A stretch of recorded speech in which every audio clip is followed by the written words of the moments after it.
question for you. And my question is very serious. Why? Why do a cappella singers all look like they are auditioning to be on the Scarlet Witch franchise? Have you ever noticed this? Okay, go with me here. You see like a reel or a TikTok or a video of an a cappella singer, and they've got their eyes closed. And there's this particular group that's like usually in the corner of a kitchen, and one of them's like sitting on the counter, and they do their hands like this. And they're pulling. I know who you're talking about. But they're like kneading like a cat in the air. Is it like a girl and two guys and they're all kneading in the air? Yes, but like them, they're the worst. But I see it everywhere now. I pay attention in my mind when I see a cappella singers and their hands, they're like stretching the taffy and they're like kneading the dough like a little kitten, and they're like shazamming with their hands. For those who are listening, I'm emulating it. I'm full in. I think they don't have anything else. There's nothing else going on. It's a cappella. It's just a voice. So there's no music. There's no band. There's no track. They've got to add a little something extra, or they think they need to. You could totally cut their audio out and then overloop it with somebody being like, and abracadabra, look at shit, blah, blah, blah. And like you would totally think they're just trying to cast a spell. There are many singers that just don't know what to do with their hands, and it's kind of funny to watch. Like one of my favorite bands just released an album this week. Been looking forward to. It's absolutely legendary. But their lead singer doesn't usually play an instrument. Okay. So when the band's just jamming out, he's usually just kind of awkwardly, kind of trying to dance or like move his hand. But and I feel for him. I'm like, the band's just killing it. Yeah. But what do you do with your You can't hands? participate because you're not singing, so you're just like chilling on stage. You can't walk away.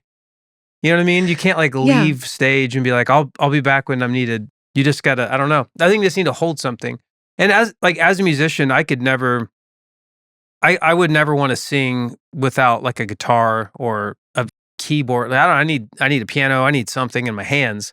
Because I would probably do the same thing. But you're a fidgeter with your hands anyway. Mm-hmm. I think I talk with that's my a hands. natural I don't think thing. I could communicate if I just had to like have my hands tied behind my back. No, you really couldn't get it out. You'd be like, my words don't work now because my hands are not. But you've noticed that too, like a cappella singers, they're just like. Yeah, I don't know if they all do, but yeah, it's quite funny. I know. Yeah. Hey, happy past Mother's Day. Mother's Day was just last weekend. It was a good weekend. And I did work all weekend, but I hope that you had a nice, chill, relaxing Mother's Day weekend because you're the best mom in the world, equal to my mom, it's my mom. I've got to say that. She's fantastic. Amazing. Yeah. Amazing. Sets a high bar, but man, you're up there. Thanks, bud. You've cleared that bar. You're an incredible mom. And I have one more, or actually, I gave you a Mother's Day gift that you knew nothing about. You gave me a gift that I didn't even know? That's correct. Maybe the greatest gift. Maybe the greatest sacrifice. Making me a mom? No. Okay. No, you don't have to guess. Oh. I was just setting it up. What is it? And then, well, last night was Sunday night. Yeah. And I didn't say a word, but all the boys played. They gamed, except for me. They played PUBG. They got a chicken dinner. They rubbed it in a little bit. You gave up game night? I didn't say a word. They all didn't? They didn't. Yeah. And they dared to say via text, it's Mother's Day, not Mother's Night. Touche. They're not wrong. Listen. They're not wrong. It's a whole day. It's yeah. What? Yeah.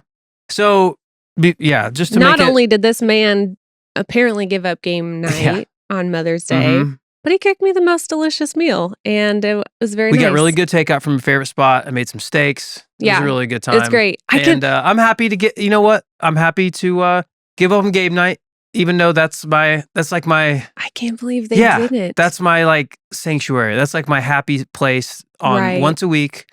I have been playing with this gaming. For those who don't know what that means, PC games. Right. PC is greater than console. That's just factual. It's a given. And I've been gaming with the same guys for at least 10 years. One of them since Melody was born. So my two brother-in-laws, your bros, and our other brother, Austin. And then you have like a fifth guy sometimes, right? He'll pop in and out. Fourth guy, He's not a brother. So there's Gotcha. There's four of us total. We call ourselves, because we're cool guys. Sunday night we call ourselves the Bro Force. Bro Force. Yeah. BRO, the number 4, RCE, because as I said, we're so cool. We're just so cool. And yeah, so I let the boys do their thing, and I didn't say a word about because that's not a gift. If I'm just like, oh, the guy's wrong, but I'm so glad I get to hang out with you, that's not a gift. The gift is not saying a word throughout Mother's Day and Mother's Night. And being able to, so no shade thrown on them. I'm sure that they gave the most lavish, beautiful Mother's Day. And then as the sun went down, they said, my sweet darling love, who I married and have had children with, it is now Mother's Night and it is my night. Do you think and then any they had of to them, step away. Do you think any of them looked at their spouse and was like, well, you're not my mom? You think that was part of it? I think every guy thinks that. And no man is allowed to say that. But I pulled that on Melody this year, didn't I, Melody? I said, hey, I want you to really, really think deeply on this and really honor your mom. And you did. You put together a wonderful little package, little sweet to give to her. And I used that line on her, but it was fair. I was just like, hey, you're a teenager now. Mm-hmm. She's not my mom. Right. She's the mother of my children. I will always honor her, respect her. But when you were little, I'm all she had. Correct. You did nothing other than take. She had to do things for you on Mother's Day. And now's the time, hey, you get to give back a little bit. She's your mom. So I have to say, since we're talking about this, it cracks me up because you've come a long way as far as Mother's Day for me, because do you know what we did for my very first Mother's Day? You can't embarrass me like this. And the answer is no. My but I'm sure it's embarrassing. Listen, my very old friend, Elise, she and I were just messaging last week. You were like, listen, I have organized that you get to spend the day with Elise, go out and have lunch, and go shopping. That sounds great. I'm the man. And except I had to take the baby with me. No, I wouldn't have said that.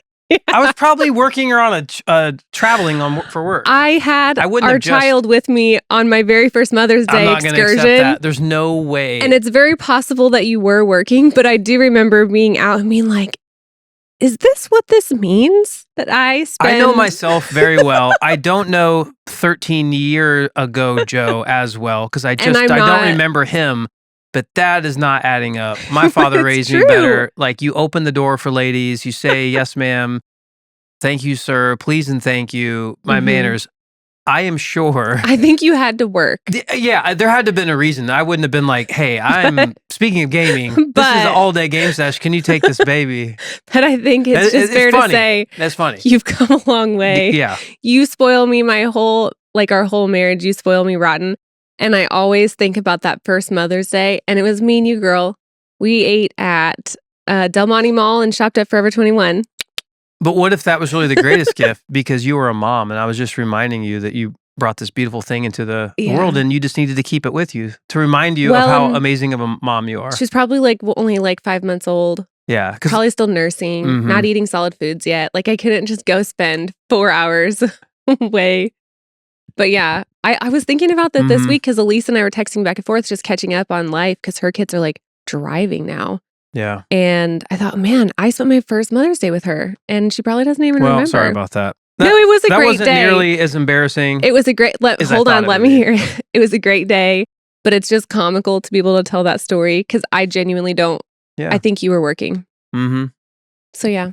When it comes to embarrassment, I feel that the more you try to avoid it, the deeper the embarrassment is, right? Oh, yeah. If you fear embarrassment in life and try to avoid it, you are setting yourself up for the most embarrassing moment. I think if you just accept that being embarrassed is a part of life and you embrace it and just kind of when you fall coming out of Pebble Beach, we should have had a good laugh with that. I have fallen so many times that when you fall, my brain doesn't even know which story to go to. Do you remember New Year's Eve with Wani and on Alvarado Street? No. It was a New Year's Eve celebration. Alvarado Street's packed. Oh, the park bench? The bench. Man, you ate it hard. I was very embarrassed then too. That was a really bad fall and it hurt so Why are bad. most of the times I'm embarrassed, it's not because of anything I've done. It's just being in Does that your mean- presence. It's just being in your presence. And you do something and people look to me. Like you fell and then people are like, who's she with? And then it's just me like, I You can't and fix Wani it. literally kept walking. That's what you got to do. And I Gotta let it lie. So the crowd is thick and I'm just trying to make it across the street before I get run over by a parade or who knows what. And there was Would have like been this less embarrassing. metal park bench that doesn't have a back and it just came out of nowhere, shinned me, Yeah. and I flipped It was over a the full bench, somersault. landed on my Mhm. back in the middle of the street that our Yeah. dog had previously gone to the bathroom on. Like, you can't, those streets were filthy. Oh, Those were the yeah. dirtiest streets. Constant. Yeah. Like, not Homeless New people, York City or dogs, San like, Francisco but dirty, close. but Yeah. so close. Anyway, fell straight on my back Well, and I had the gnarliest bruise. I don't have a lot of embarrassing moments, but the ones I do stick with me. Like what? I could not even think of one thing that you've ever done that's embarrassing. So one that comes to mind, it's top 3. I was speaking, which I was not a great public speaker at the time. And I was in front of probably 150, kind of like young adult, like 20-ish, 20-some-year-olds. And I was talking, and again, a little bit nervous because, I was a little bit older. I think I was like maybe 30. So I was like probably talking about like, hey, what's it like to be... So we were married then? Yeah. What's it like to be a young adult trying to navigate work and life and family? And like, I was kind of on the other side of that, trying to encourage all these young people. So I had full attention. And I knew I would be nervous because I was pretty young in public speaking communication. So I have a problem that is embarrassing, which is I profusely sweat underneath my arms. But I'm not a sweat. I don't get sweaty. It's the like nervous abnormally. sweats. I don't get sweaty anywhere else on my body, but I can pit up at any time. I'll get out of the shower and just be hanging out, and all of a sudden, like I'm like pitting. I can't fix it. Okay, sure, it's like a medical thing, but it happens. So I'm always self-conscious when I'm like on stage, always like performing in music. It's just like, oh man, I'm like pity stuff. Wait, I remember. So I had this idea. I was like, there has to be a way to stop this because I know I'm going to be speaking in front of a bunch of people, and I had like a lighter colored shirt. And I was like, I need to figure out a way to fix this. So I went to the good old Amazon and I just started like searching like keywords. I was like pit stoppage, pit armpit blocker. You know what I mean? Because deodorant does nothing to me. It just makes it all deodorant does, it just makes it smell good. Like I don't smell bad. I will sweat if I get nervous. So I found a solution. It had a couple of reviews. It was straight from China. There wasn't a lot of research that I could get into this, but it was designed to not stick to your arm. It was like an adhesive that would stick to the inside of your shirt. It was white and it had little wings on it. And when I got the box, it didn't look this way online, but when I got the box, it looked exactly like feminine hygiene product. It looked like a lady's a pad. It did. So I was like, I don't care. So did I test this beforehand? No.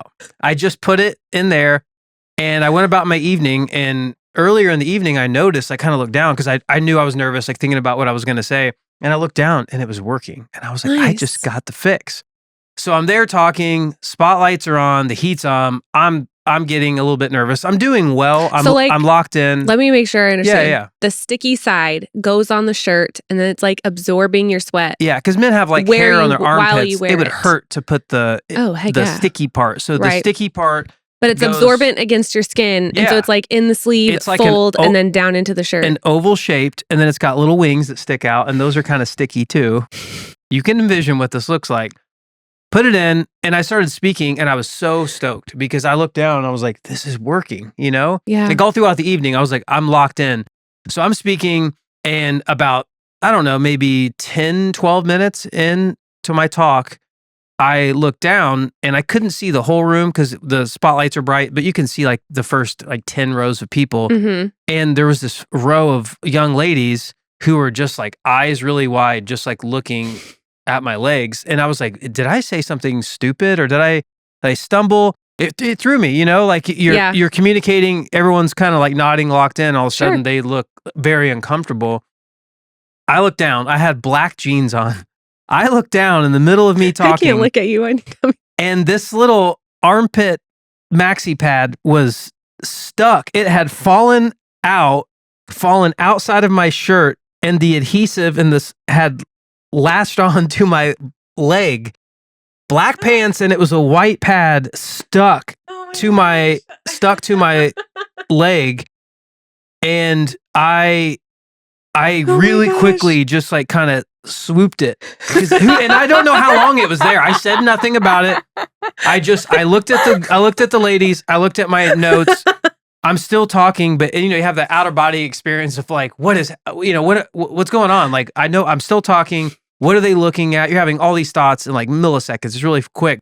And then I looked down, and I didn't even have time to be embarrassed. It was just natural reaction of just swipe, and I put it in my back pocket. And then I'm sure that my face just turned bright red, and I started sweating just out of the left side. So then I just was like, okay, I have to get through my talk. I had notes, and I was like, I refuse to look at anybody else. Like, I cannot look. I'm so embarrassed. They're probably laughing. So I just kept going. And another few minutes later, I had enough courage to be like, I have to look up. Like, I cannot, disengage from the crowd the whole time.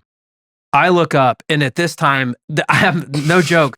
The same girls were like this. I look back down on the right side. It was like on my knee, and I just looked at it, and it really slowly, as I'm looking at it, just went plop onto the ground. And I stared at it for a second, and then I had to bend over, and I picked it up, and I put it in my other back pocket. And I didn't say a word. I just went right back to talking. I didn't look up the rest of the time. I was bright red, profusely sweating out of both armpits. I closed my notes, and I got in my car. I left. Like, I didn't talk to anybody, and I just left. And it was the most embarrassing thing I could have imagined. And what were they thinking? Like, that was what was the most embarrassing, is what was running through their head. They're just like, is it falling from the sky? Like, I think a pad just fell out of his shirt. He puts pads in his shirt. Did it come from somewhere else? There had to have been what were they thinking? Mel's dead. Mel's never heard this story before. It hurts. And when I say earlier, like, the more you try to avoid being embarrassed, the more embarrassed you will be, because I'm at a stage in life to where it's like, I don't like being embarrassed, but I've had a few moments like that, and my wife is always falling over stuff that I just embrace it. And the Joe today in 2025 would have been like, I would have picked it up, and I've been like, well, this is unfortunate. And I just would have made a joke about it, because that's funny. It is funny. And I would have been like, guys, I have a sweating problem. I ordered these from China, and they don't work. And I know what this looks like. And then the other one would fall out. Like, I would make it would it still be embarrassing? 100% embarrassing. But it would be so far less embarrassing. So I think I tell that story to just encourage people, just embrace the awkward. Expect the embarrassment and just ride it out. Yeah. Make a joke about it.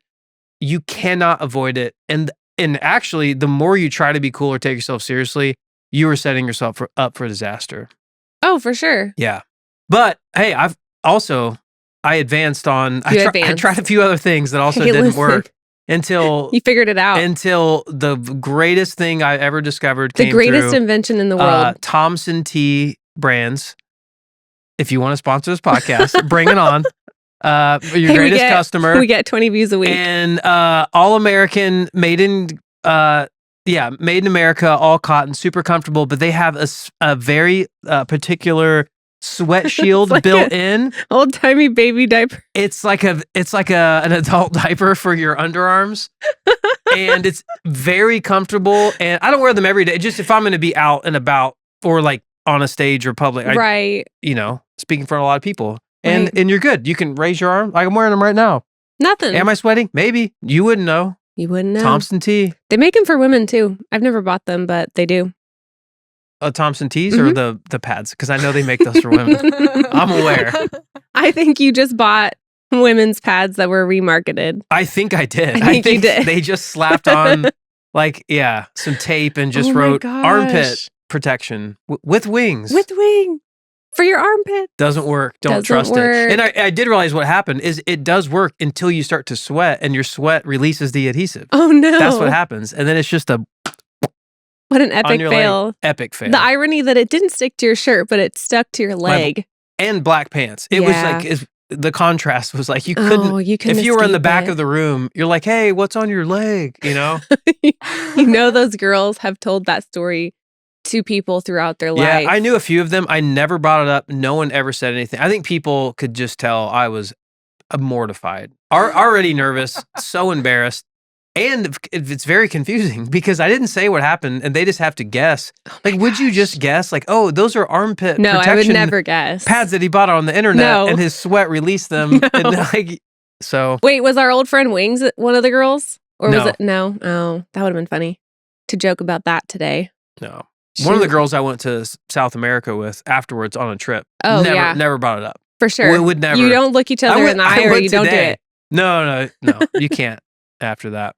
Oh, man. That's a good one.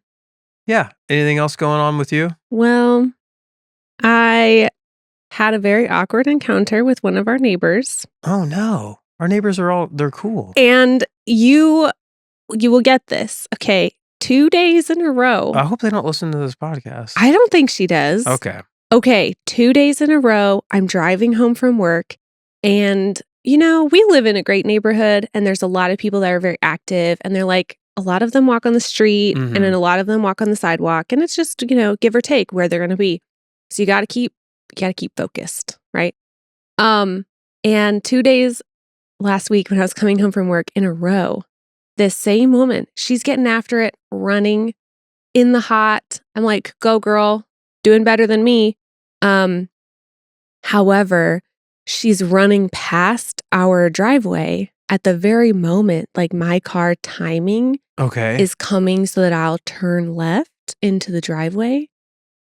And I was like, giving her all of the positive energy in the world. I'm thinking, go girl. And I'm waiting and I'm not bothered. And I was going to smile at her and be like, thumbs up, like, go girl. She turns to me, speeds up, and then mouths, I'm so sorry, because she was making me wait to come into the driveway. Yeah. And it happened the second day in a row, the same deal. You should have just got out and be like, if I see you in front of my house again, I'm calling the police. Okay, so the third day, I saw her driving or walking. So I just kept driving. It's not the blonde lady, is it? No. Okay. No, it's a lady I'd never seen before these 3 weird encounters. There's a blonde lady that runs almost every day. Oh, no, I haven't seen her. Yeah, probably late 50s. She's always out there getting after it. No, this lady is so sweet, but she's like mouthed really big, like, I'm sorry, and like sped up really fast to run past our driveway. And I felt so bad. And then it happened the second day and she just sped up really fast. And so the third day I saw her coming and I was like, I'll just keep driving. Like, I keep making this woman feel bad. I did yesterday to the Uber Eats So I person. just kept driving and then I turned around and then I came back because I'm not bothered by waiting for her to cross the driveway. Like, we wait for people to cross the driveway all the time because it's like busy and people walking their dogs. But I felt so bad. Like, she mouthed the word, I'm sorry. Yeah, you could have made a new friend. You should just popped out and talked to her. Or just say, get off my property. Oh my. I just keep driving in those instances. This just happened yesterday. Yeah. Got Uber Eats. I rolled up. They were already there getting out. So I would have had to like pull up behind them. And then they're like, do I give it to this random car? Like I'm monitoring them. So I did. I pulled to the little turn around on the golf course and just waited. That's what you have to do. That's what you have to do. Yeah. Do you know that every day when I leave for work, I see the same 3 walkers? And every time I hear walkers, I think Walking Dead. No, but slowly pacing, we're just creeping along. I love them because even though they walk in the road in the dark, which I'm not a fan of, we have sidewalks. That's another story for another day. They wear these super high-vis jackets, like big high-vis vests. And it's these 2 ladies. And every time I pass them, they're walking and they're talking and they're walking and they're talking. And like, they're doing the cheap, pick a little more, like that whole vibe. And without fail, every day, there's an older guy walking behind them in his high-vis jacket with his old-timey white string earpod things. Maybe he's their coach. Maybe they're training for like a Ex- competition or like a fight. And he's not an arm swinger. Like, in Seinfeld, there's the episode they don't move their arms. He's not an arm swinger, and he's just marching forward. And it's like, he's either like their guard dog protecting them, or he's like monitoring them, or he's made to walk, but he's like, I'm not walking with you. He's probably just keeping them safe.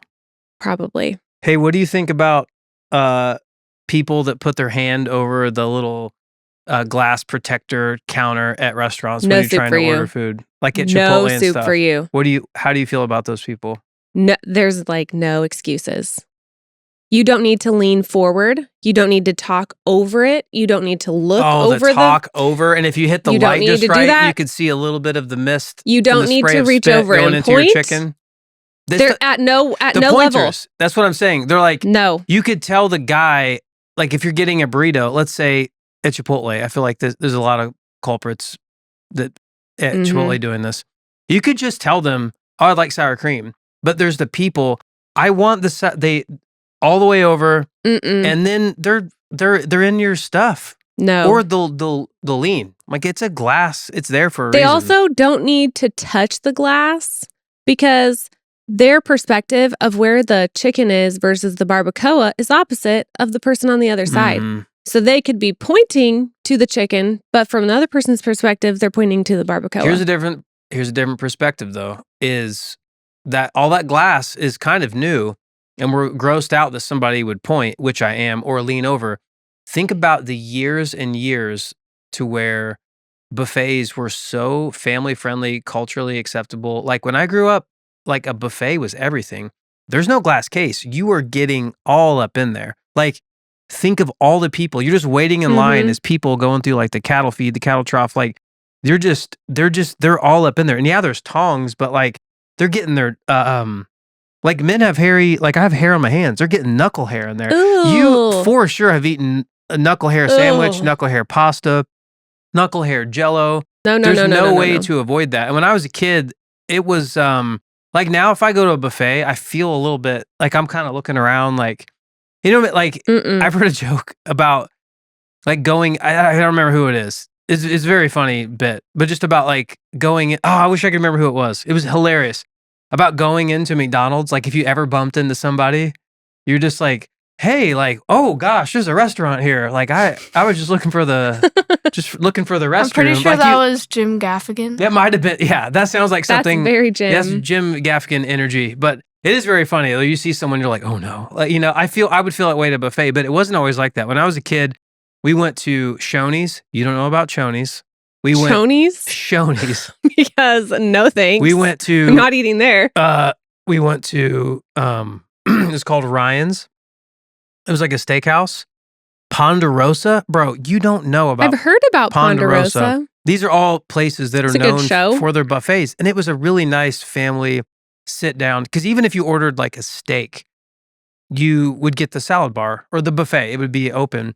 The greatest that Melody, I wish you could have known about this. And the demise and downfall of this wonderful establishment organization is very sad, but 90s Pizza Hut was legendary. I mean, you had the jukebox thing at your table that you could choose whatever you wanted to. You had the big red cups. They would bring the pitchers. You get a personal pan pizza if you'd want. You could do Book It. You don't know about Book It.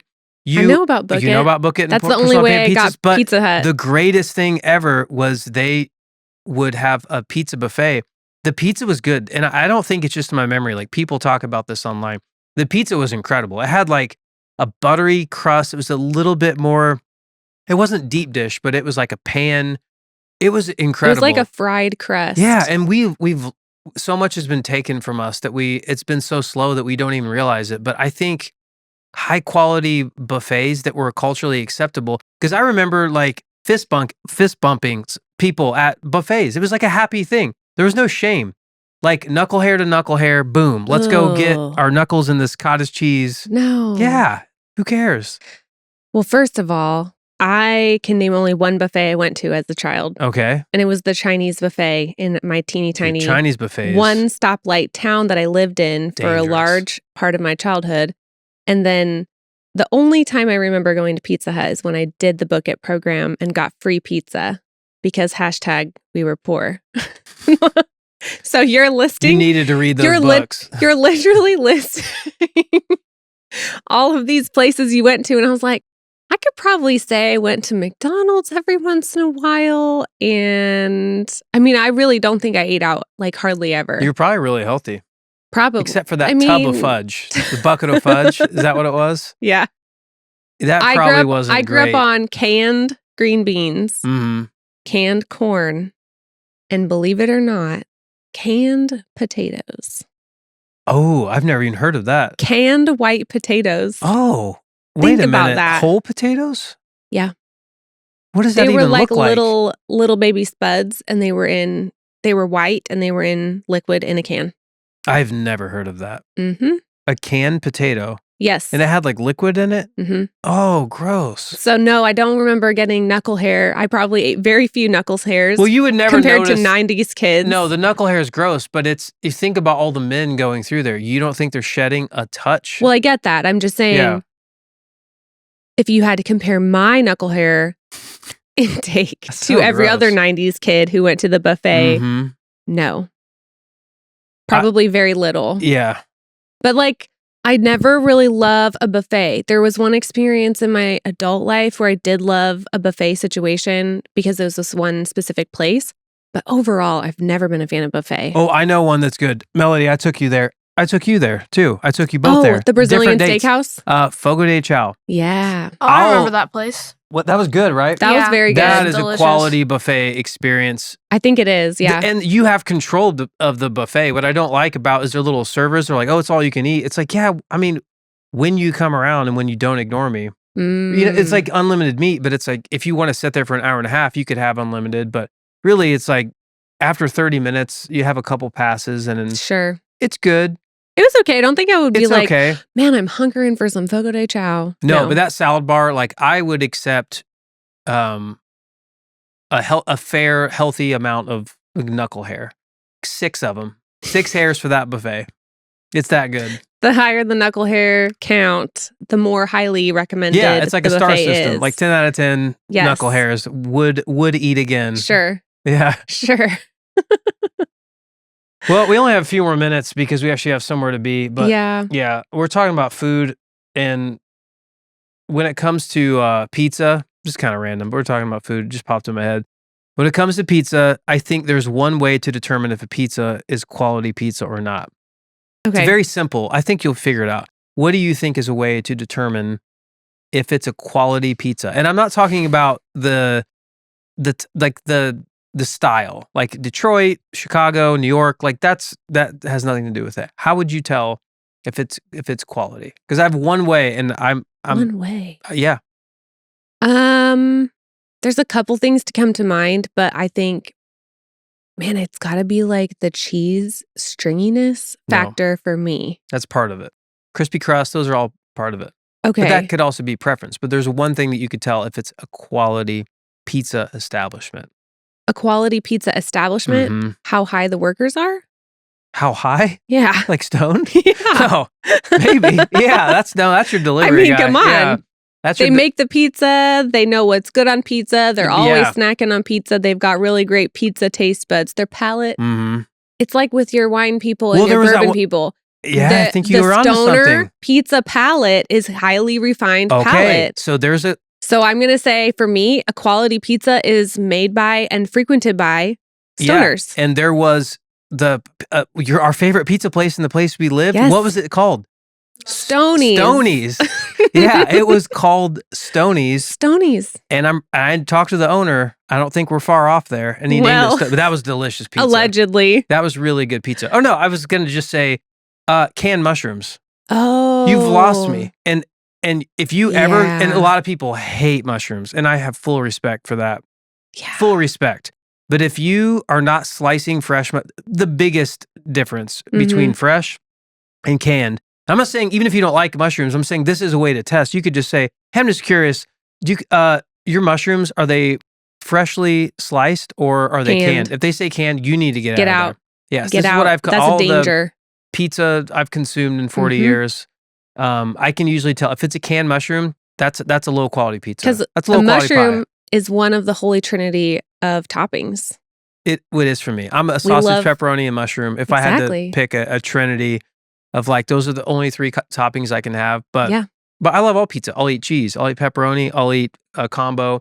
You I can throw won't eat anchovies on there. I don't like it, but I'll eat it. Like, I'll eat that but before I would ever this eat pineapple and ham. get out of here with that. And like the broccoli vibes on pizza. No. No, just put ice cream and mayonnaise on there. Like if you're just Ugh. gonna just be putting random Yes, stuff, put Jello. exactly. Put cherry Jello on there. If you're gonna put pineapple. Let's put some 'Cause cough syrup on there. If Why you ate not? pineapple and then ate cherry Jello, they're both delicious. They're both sweet. It's a dessert. Why not just throw it on your pizza Right? with your slimy canned mushrooms? Anyway, we really do have somewhere to be, but folks at home, we still give grievances here. We didn't have any today at all. Our grievance is for canned mushrooms. Yes. But if you have a personal grievance, we haven't had one in a minute, and they're a lot of fun to talk about. So if you ever want to call in, leave a little grievance that you're having with your significant other, office mate, best friend, BFF, you can record that maybe a minute or less and send it to peanutbutterpickle@gmail. No. Dang it. I felt it halfway he looked through. so serious. I got too. it. I got it right. Hello, my name is Joe, 2 and I'm episodes taking ago, this very I said it seriously. correctly. It is peanutbutterpicklepod at gmail.com. Whatever. Close enough. Close enough. All right. Happy Mother's Day. Let's go to a buffet. Okay.